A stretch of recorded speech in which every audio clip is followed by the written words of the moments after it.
So now I'm going to show you how to arrange inexpensive flowers. Two things to consider when you're working with flowers and cost. You want to think about the cost of the container that you're going to use and also the cost of the actual blooms that you're going to use. So today I've pulled a container actually that's tin and it's from IKEA. It's about $4. Really nice way to go, and it's a little unusual. You can get something that's decorative, you can get something that's just kind of rustic and plain. It's nice, it's portable, and it holds water.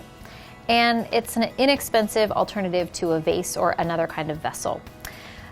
The second factor is choosing the flowers. If you want to go with a wildflower look or a rustic look, a look with a lot of greens and filler, that's a nice way to go to make an inexpensive flower arrangement. So I've pulled together greens and some Queen Anne's lace, which is a wildflower that's even found like on the side of the road in some places.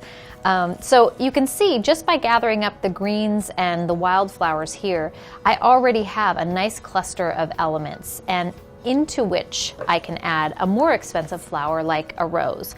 Even these roses, if you find these roses at the grocery store or at a bodega, you can find a short stem rose because the length of the stem sometimes contributes to the cost. A short stem rose that might be $8 or $10 a bunch. If you get a bunch of them and you add it to some inexpensive greens, you're really in business and you can make a beautiful floral arrangement. So mostly what contributes to the cost of the flowers themselves are how exotic they are, how far they've traveled, are they coming from Asia, are they coming from South America?